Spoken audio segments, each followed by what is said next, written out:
A well-regulated militia being necessary to the security of a free state, the right of the people to keep and bear arms shall not be infringed. I chose this amendment, the second, because it is something that I feel strongly about. It's probably one that people hear a lot about, especially anytime something tragic happens. Every time there's a mass shooting, even of the scale of like Orlando, or even smaller shootings, you hear about the Second Amendment and gun rights in particular. You don't hear it when, the gun owner prevents a shooting. It's only when, unfortunately, lives are lost. The Second Amendment, when discussed, very frequently on Facebook, with social media, it's a big thing there.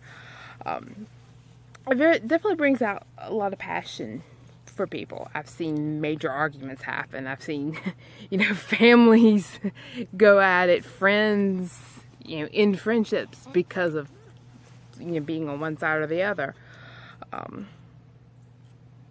So, I chose the fifth also because, again, to me, it's the one I'm the most passionate about. I already said that once, but it's one that you don't hear much about this, like the Fifth Amendment, Sixth Amendment. The second, to me, I feel is the one we hear the most about. Some people, such as former Justice John Paul Stevens, feel that we should change it, or add language to the Second Amendment. For him, he wants, after it says bear arms, to say while serving in the militia, so that only somebody in the militia can bear arms. Changing it would, in my opinion, serve no purpose.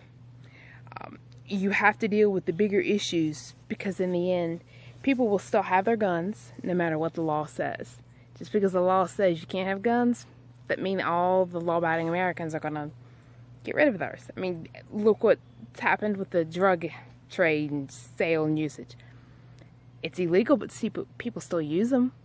Lives are still being lost. I've had to go to 2 funerals because of illegal drug use, and at least one for somebody who died because of legal drugs. They overdose on legal stuff.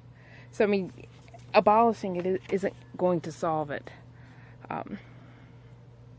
There are a good many laws already regarding gun control and gun usage on the books, such as, they deal with concealed carry, felons owning guns, where you can carry your gun, where you can conceal carry.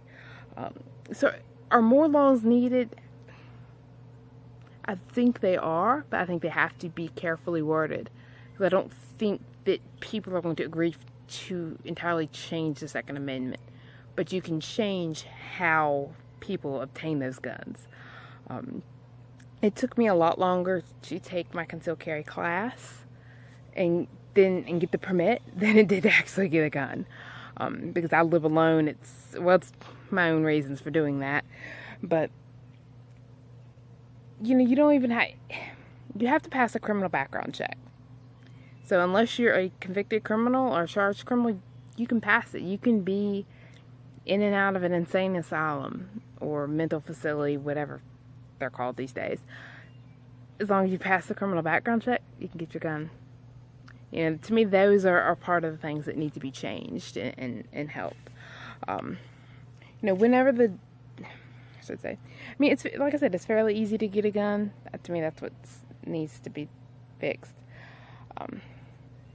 For me personally, I don't feel that you can have a well-armed militia if the people who are to be in the militia do not have weapons, do not have guns, do not know how to safely use guns. And not just use them, be around them, handle them. There's more to gun ownership than just owning a gun, shooting it. I think people need to learn to, if you're going to have one, to clean it, everything. But I think I'm getting off on a tangent here. Another thing that I think with the debate that people frequently get confused, it does not say that you can own a gun. I think it doesn't specifically say that. It talks about militia. Like I said, the militia are the people, but the militia is not the army or the military. So that's from some of the arguments that I read online about that. I think people get that confused. But in the end, I think it's important